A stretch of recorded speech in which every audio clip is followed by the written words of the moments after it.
Welcome to A Taste of AZ podcast. Today's episode is sponsored by our friends at Purely Sedona. Purely Sedona is bottling up some of the state's freshest water and bringing it to you through retailers and fine restaurants across Arizona. They are also a sponsor of A Taste of AZ Food and Drink Festival and supplied all the water for the event, so huge shout out to them for that. Make sure to follow Purely Sedona on social media. Now, let's get into today's episode.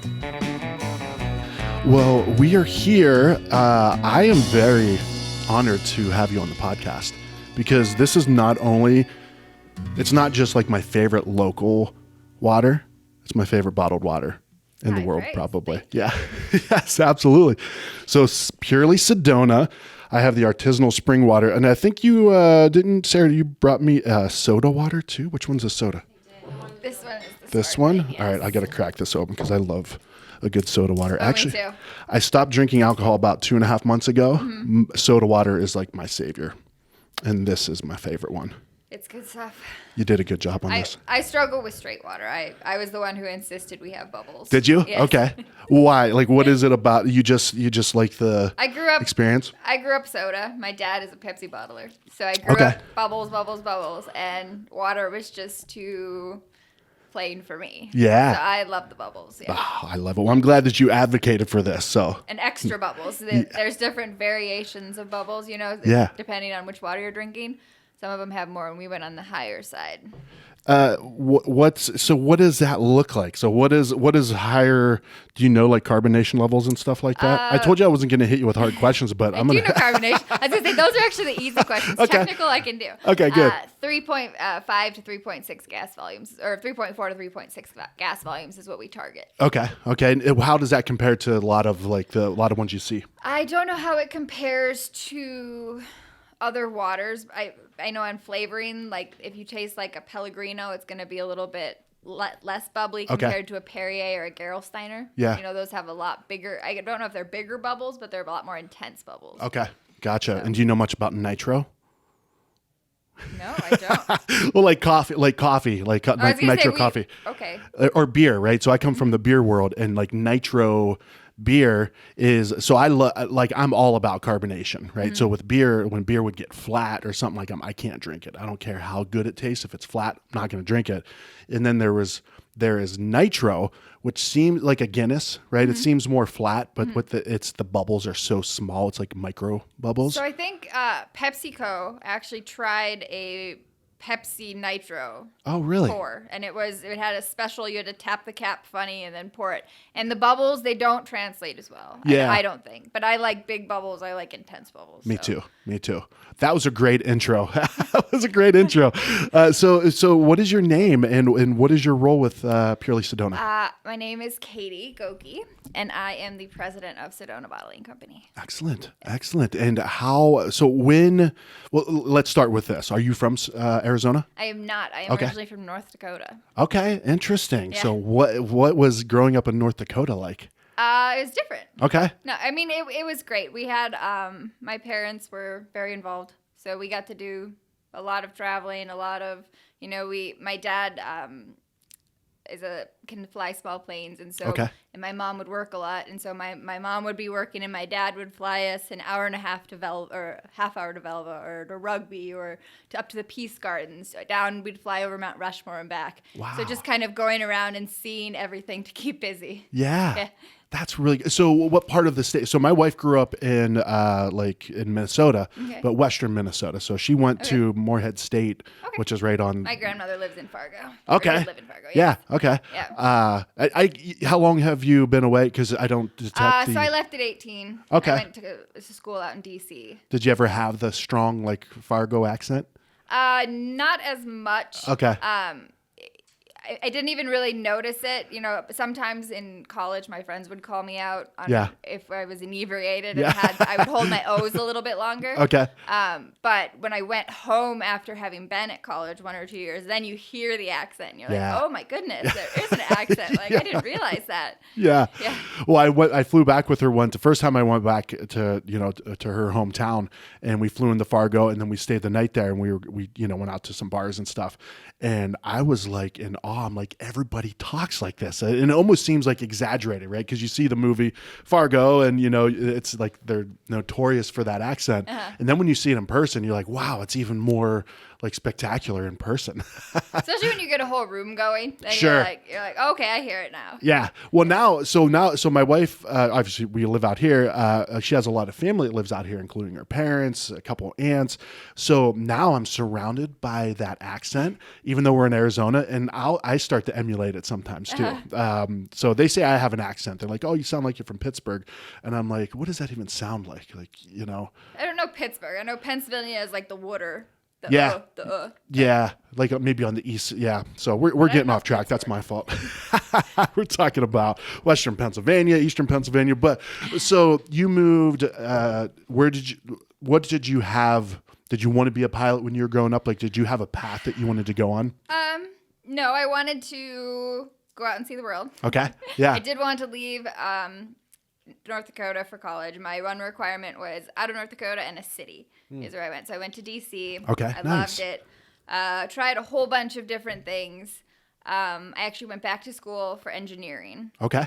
So, and then I was about a year and a half into an engineering degree, and I did the engineering degree back in North Dakota, and all the classes were kind of industrial focused. Okay. And like towards farming and machine building, and so I wanted a little bit more creativity and design. Yeah. And at the same time, my dad had this opportunity to purchase a water company.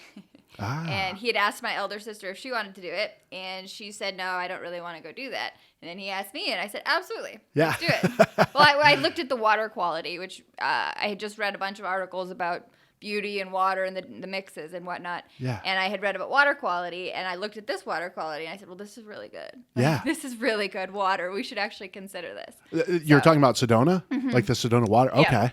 Yeah. So where was that? What was the gap between the time you left North Dakota to the time that you guys started digging into purely Sedona? I left North Dakota for purely Sedona.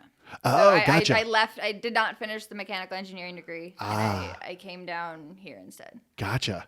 And so you said your dad was with Pepsi? He's a Pepsi bottler, yeah. So Okay. we have a small franchise up in North Dakota. Oh, gotcha. Okay. Mm-hmm. And he wanted to start a water company? Well, it's a whole convoluted story. He was actually looking to buy a beer franchise. Okay. And that fell through. But the same guy who was selling the beer franchise also had this water company down here. And he said, well, I won't sell you the beer company, but you can have the water thing. Yeah. And so, they went back and forth, and we bought a water company. Nice. Yeah. So was he going to buy a brewery out here? No, I believe it was either Molson Coors or Budweiser franchise distributorship up in Williston, North Dakota. Gotcha. So it's actually a lot more relevant to our whole business and life than the water company in Arizona is. But that's how it came to.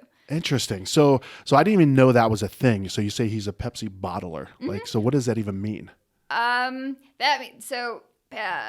Pepsi and Coke were both built by bottler system, meaning the bottlers would purchase the rights to bottle the product and sell it in their territory. Okay. And so they became the bottlers, and then they eventually consolidated, and a bunch of them sold out. Coke just refranchised to its bottlers. PepsiCo still has PBC, which is its bottling franchise. Okay. And then there's about 50 independent bottlers left. Gotcha. Who own pockets, mostly through the upper Midwest, a little bit on the West Coast, and a little bit in the South, and 2 here in Arizona.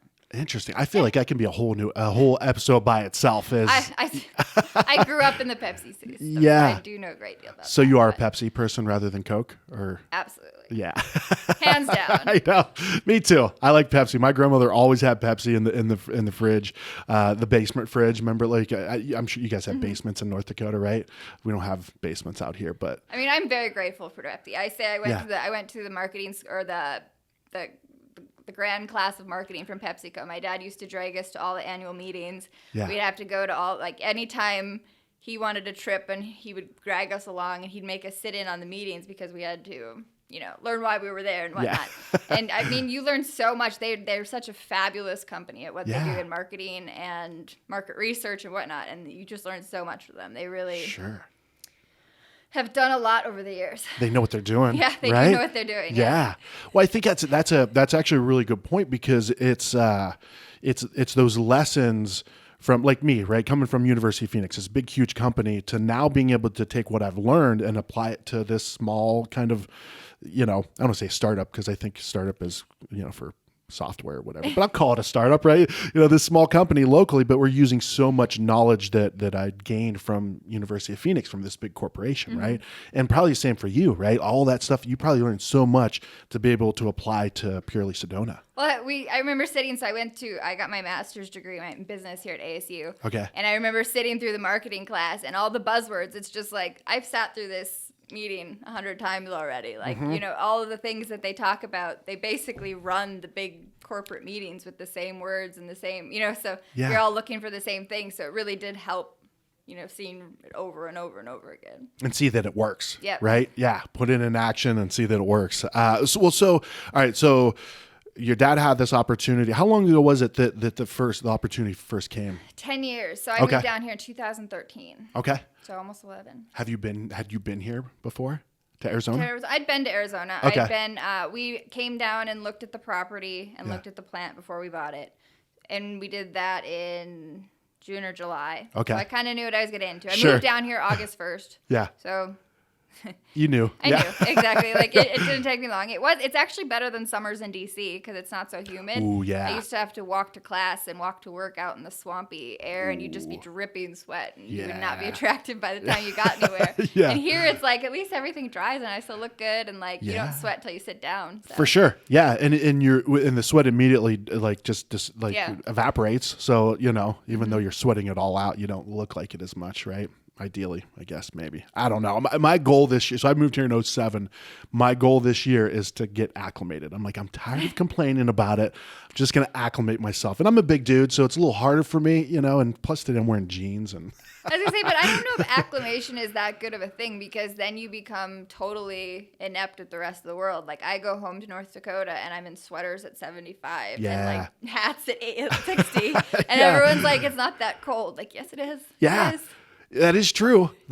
All right. I need to figure this out. We need to do a pros and cons list of getting acclimated with this heat. The world's getting warmer. I feel like it's on your best interest to acclimate, probably. Yeah, probably. Yeah. And probably, jeans and a cotton shirt. I say is that, not and then the ice age falls. So. I know. Yeah. So, all right. So you guys come to, you go to Sedona to this, somebody was already bottling there. Like, they were already kind of had things rolling. Yeah. So it was, for the most part, they did private label. Okay. The brand Purely Sedona was in existence, but it was just in our standard stock bottle with a paper label. Okay. And it was just a way to sell the spring water to private label customers that didn't want to worry about doing their own label. They just needed, we'd like spring water. We don't care. They just wanted the water. Yeah. But the water quality was so awesome. And I thought that the packaging did not do it justice. Yeah. And so we decided to match the packaging to the water. Yeah. So it was plastic bottles, you said? Like, yep. Plastic bottles with just like one of those. Yes, like, I have a picture. Actually, should I pull that up? Yeah, please. So was that one of your first things that you had? I mean, obviously you saw that the product was good, right? You saw that this water quality was spectacular. And you decided that it needed a little bit of facelift. Well, so my father really wanted to push the private label business. Okay. We worked the private label business a little while, and without being Niagara or Nestle, the scale was very difficult to make money at. Okay. Because the batches we were selling to people, it's hard to get the economies of scale you need to run a fast facility. Okay. And so, we can't, because we run a slower facility, we were unable to ever, we would have to invest millions of dollars and proprietary technology and all that, to even try and compete with the very top tier. Okay. So that's out of the question. Yeah. So we knew we needed to compete in our own niche. Yeah. And the best way to do that was to bring quality. Yeah. I like it. So when you're saying private label, like you're saying let's say the Princess. It's like, hey, we want Princess labels on all of it. We used to do the Princess's water up until this year. Really? Yeah. Okay, so that was a great example then. Perfect example. Nice. Yeah. So people would come, and so in a business like that, is that something where you have like a salesperson that's trying to make the connections, or you just kind of wait for things to come in? We've tried it both ways. Okay. A salesperson is hard because it's a lot of cold calling and not a lot of return. To get a real someone on the line is difficult. So our best options is we work with the food distributors, Cisco, Shamrock, US Foods. Okay. So they bring us a lot of customers. We serve a certain tier. So anybody who's buying truckloads of water, they go to someone else usually. Okay. If they're buying, 4 pallets at a time or 6 pallets at a time or just a pallet at a time or 20 cases at a time. Yeah. We're able to do that on our line. We're a lot more flexible. Okay. So we do that, and we do... I don't know. I'm going with that. But no, that's a good, like my coming from the beer world, some of the places like, let's say Four Peaks or even like the shop, right? The shop Beer Co. in Tempe, they're getting so big that they've got to pretty much just run their core beers in order to kind of, it doesn't make sense for them to do kind of smaller runs, right? But somebody like Simple Machine right up the road, they can do small runs. They have a small canning line that if you just want 3 cases of this. 3 cases? They can run that. They can run it as many, as much as they want. And they're not held to, we need to do this much. Yeah. So let me back up a second. So what was it about the quality of the water that like really stood out to you? Oh, wow. Okay. So everything about there's several qualities. That's great. It has about an even pH of around 7.9 to 8.2. So it's right in that nice alkaline sweet spot. It has low TDS, about 240 total dissolved solids, low sodium or no sodium technically, but there's 1 milligram, just not per serving size. Okay. It has so basically the low mineral content and the mineral content that it makes up. Yeah. So it's not too salty. It's not too. Some waters can get kind of not dirty tasting, but minerally tasting. Sure. Yeah. Yeah. And so it's a very smooth, clean water. We had also tasted it, so we knew it was good. Yeah. Yeah. Well, and so and it just comes naturally, and it's a natural spring in Sedona, right? Yes. Okay. And it's an artesian spring, which means the water flows to the surface naturally. We're not pumping it. Oh, gotcha. Okay. Yes. And then, so I would say, I mean, I hate to put you on the spot, but how does your water compare with the, what was the other ones you were saying? Like I guess the bigger sources or whatever? So, Gerolsteiner, I don't know much about their water. Perrier comes out of the ground sparkling. Okay. Apparently. Apparently. What? Yes. How does that happen? There are carbonated springs. Okay. It's a real thing. Really? So actually that's why ours is labeled with added carbonation, our sparkling water. Is because sparkling water itself is supposed to actually be coming out of the ground bubbly. I never knew that. And then they have to actually capture all that gas, purify it, and put it back in the bottle. So what? Yeah. That's crazy. So Perrier supposedly does that. I would love to see that happen. I've never seen that. So that's an entirely different thing. Sure. Perrier or Pellegrino has a little bit higher mineral content. It's actually a mineral water. Okay. So it's up in the 800s or 900s. Okay. Mountain Valley is fairly similar to us. And I believe Castle Rock is very kind of similar. Okay. Okay. Gotcha. But Fiji's similar. Yeah. Ish. Yeah. I like yours better. I think yours is better. Yours is the best. Yeah. It is. Ours is American. Yeah. For sure. And what a beautiful place for water to come from. And I mean, do you believe that there's energy qualities in your water as well from Sedona? People keep drinking it and liking it.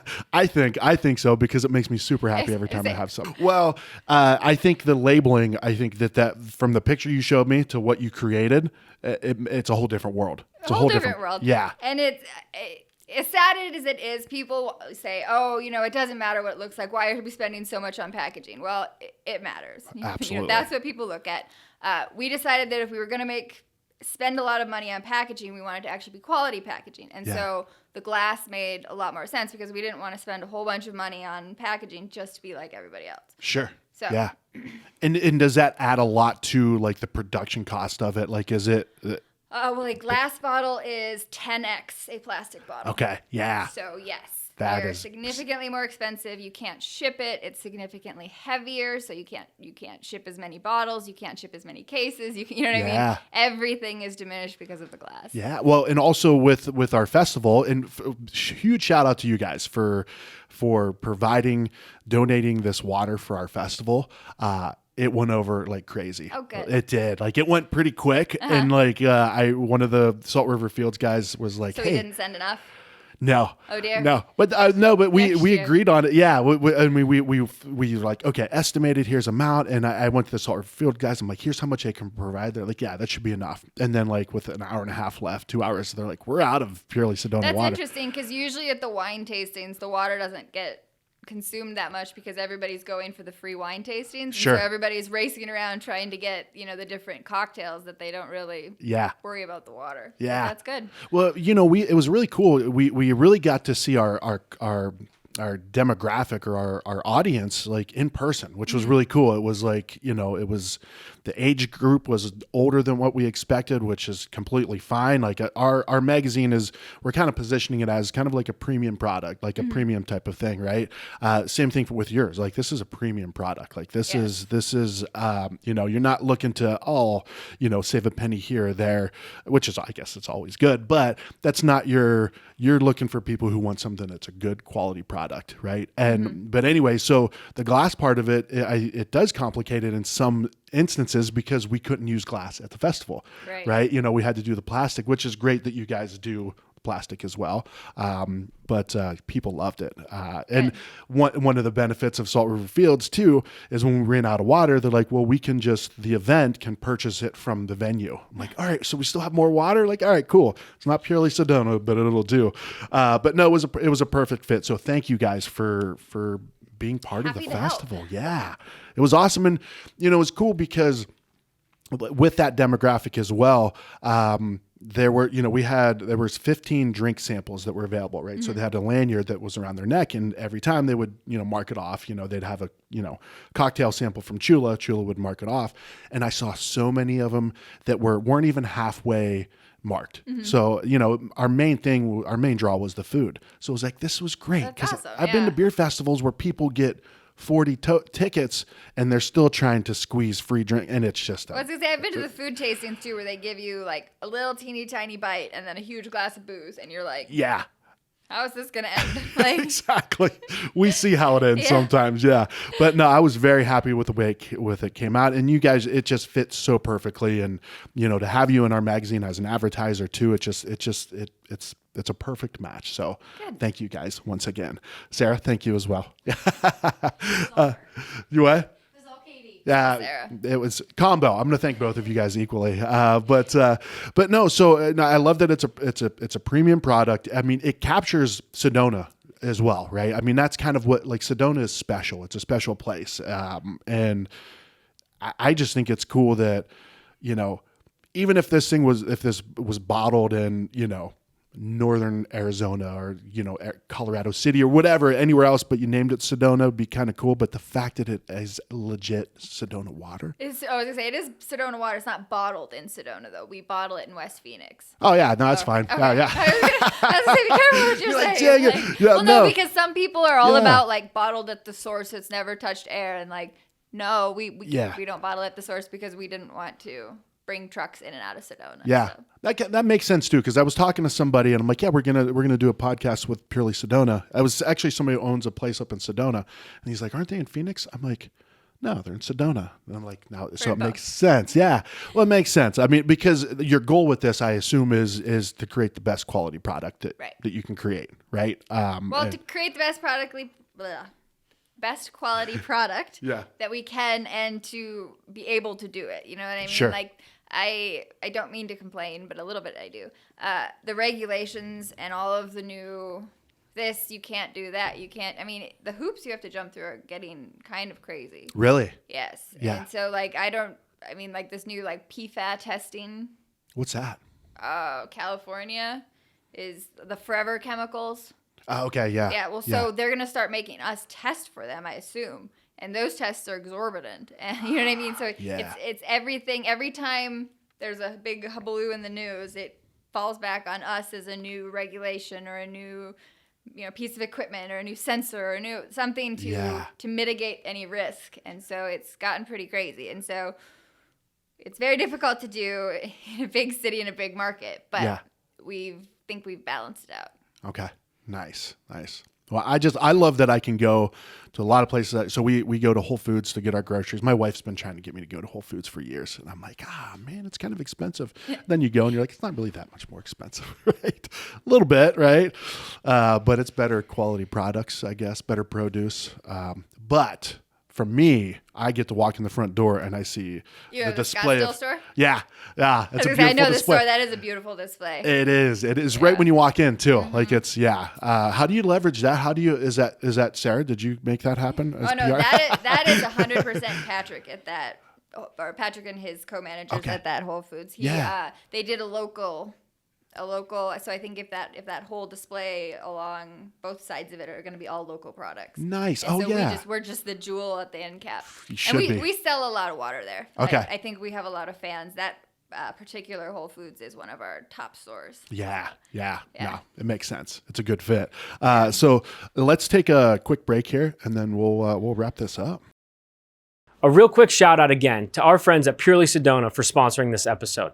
Make sure to follow them on social media, and they were an awesome supporter of A Taste of AZ's inaugural Food and Drink Festival back in January, supplying the water for the event. So cheers to them for that. Now, let's get back into today's episode. All right, so we're back, and I get to take at least these ones home with me, right? I got mine. She and can all send you a that. grab bag. Wait, where are your offices? What's that? Where are your offices? At home. We just have a home that office. makes it more difficult. Yeah. Maybe you can't deliver to home residency. I was gonna say we'll send you some cases, but they don't like delivering to home residents. Or Gus can do it. I need to get an office just for that alone. I just want to be able to supply Purely Sedona. Have you? Do you guys do anything with like local restaurants or anything like that? Because water's a little bit different than like a wine or a beer or something like that. So we do a lot with Crescent Crown. So Crescent Crown is our distributor. Yeah, nice. And I believe Crescent Crown loves to be involved with the community, as Yeah. do we. But their hands are tied a lot with liquor laws. Okay. And so we are able to be a vehicle for them to get more involved with the community. So a lot of the promotion you see around town is both us and Crescent Crown behind it.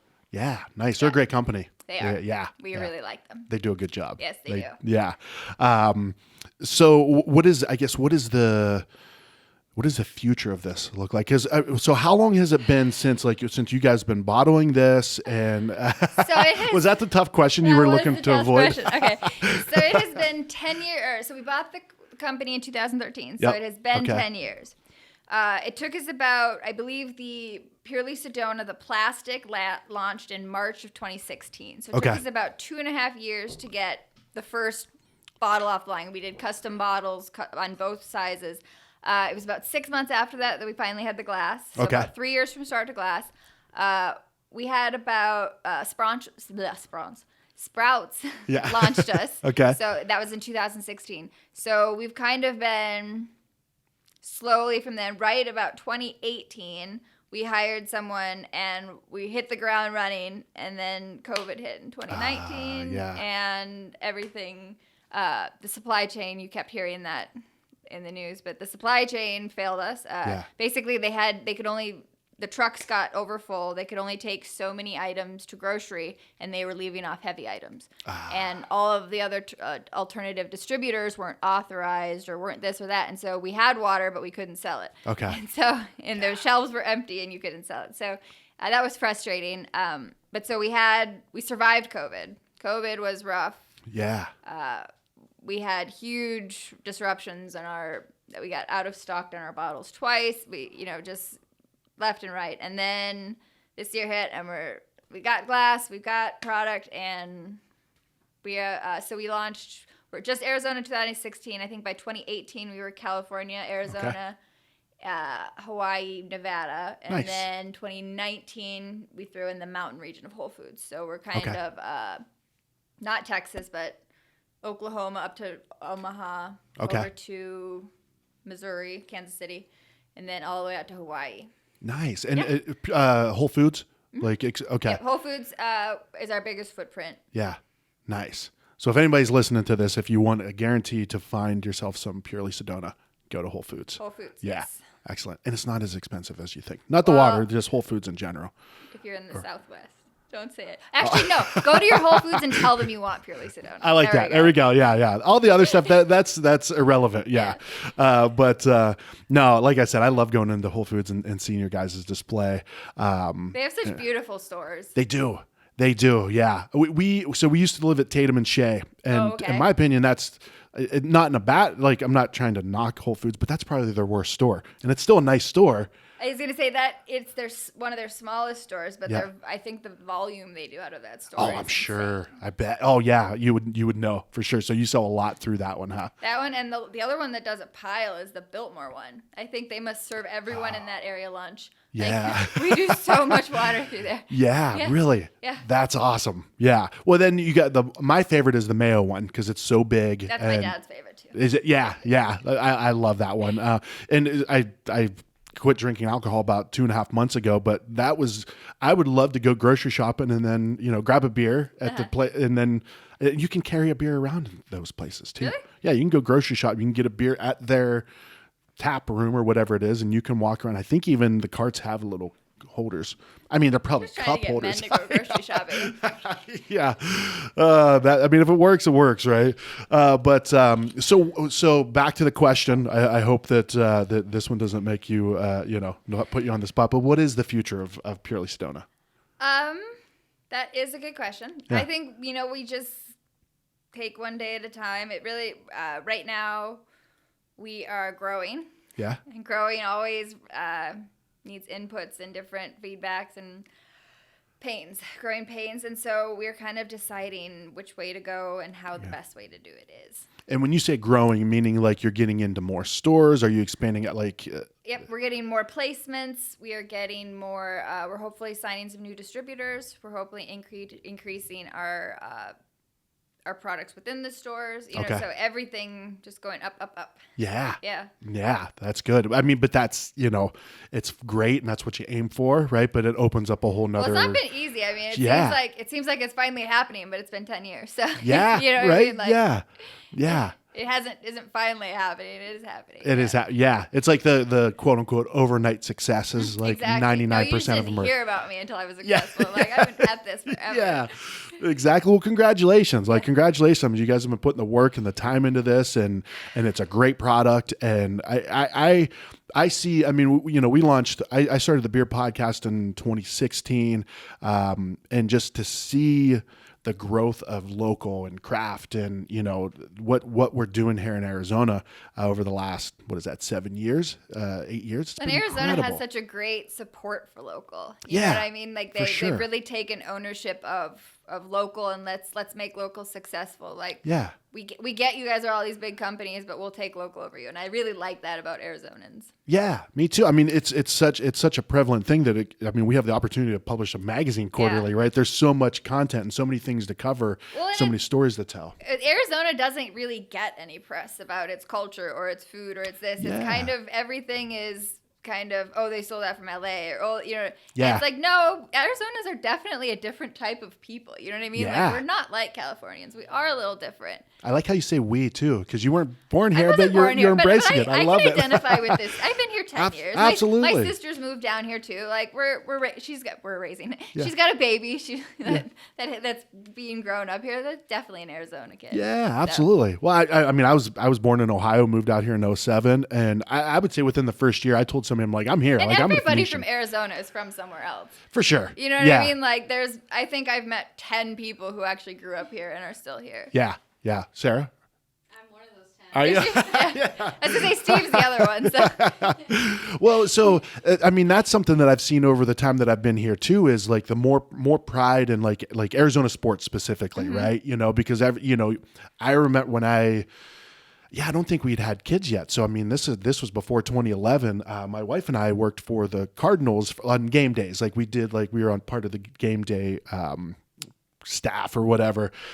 So we would go to, be the Cardinals versus the Broncos, and there'd be more Broncos fans, or, then Dallas was a whole nother it was a Dallas home game, but over the years to see the pride in Arizona and, the sports teams are getting more support, like a State 48 apparel type of company, right? Purely Sedona, like there's all of these things that are happening that are like, we're Arizona. Like this is, and in my opinion, I mean, it's a double-edged sword because I like to brag to people how awesome it is, but I don't want to brag so much that they want to also move here, That's true. Well, it's a big state. It is. Like, fortunately, there's still a lot of space. Yeah. And they're going to get thirsty before they run out of space. So Darn right they are. Yeah, and some of them like bubbles and some like no bubbles. And we've and got you a product offer for them that. both. Yeah, we've got something for that. Though. Yeah. Any other products like in the idea box or anything like that? Flavored water?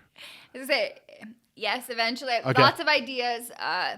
If money weren't an option, there would be piles of new products. Yeah. But everything costs money. For sure. And it's extraordinarily difficult to do the development phase, and it's extraordinarily long to recapture the development phase. Oh, sure. So, meaning like you put all this money into seeing if like a flavored soda water would... so like the bottles, we designed the bottles, so we had to pay for molds, we had to pay for the design fee, we had to buy bottles, we had to have them produced and made, so we had all of that paid before we ever sold a single bottle. Yeah. And so sure. it's an enormous, and we had the private label business going, so it wasn't no money. But I'm just saying that it's like the R&D part, not R&D, but the development part of it. We had to build out our line. We had to, it's just enormously expensive because anytime you change something, it's not changing something. You need engineering drawings to change it, and then you have to change, whatever was back at the beginning and change the whole thing all along the way. And everything is toleranced within an inch of its life. Yeah. So it's just like you change one thing, you've created a whole new problem. Yeah. Or like the funny, we did the branding and we got so far and we had all the labels and then they needed to change one phrase on it or something, and it's like, okay, it'll be 6 months. Yeah. It's going to be 6 months before we can change it because we have to work through all the other inventory. We have to make new plates. You know what I mean? For sure. It's not easy. Yeah.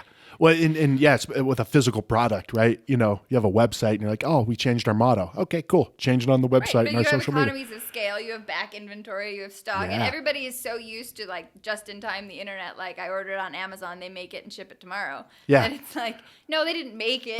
Like someone actually already did all this. And like, it was actually 6 months ago that someone made it. You're just seeing it now. For sure. Yeah. Well, and I'm an idea person. I always come up with these great ideas, and at least I think they're great ideas.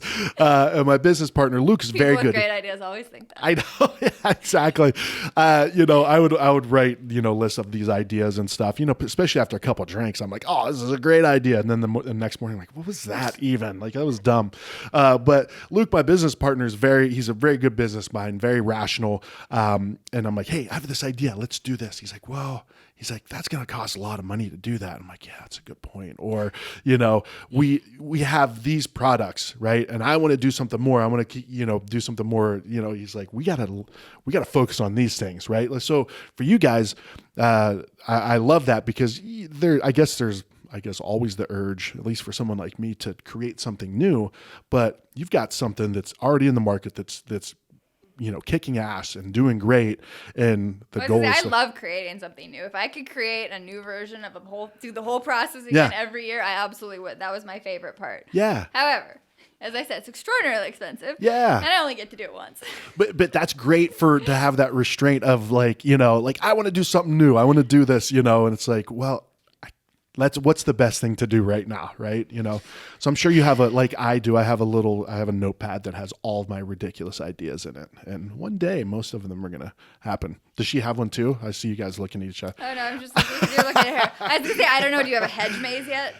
What's that? Is a hedge maze? Yeah. It's a maze built out of hedges. Oh, I thought it was, did you know that?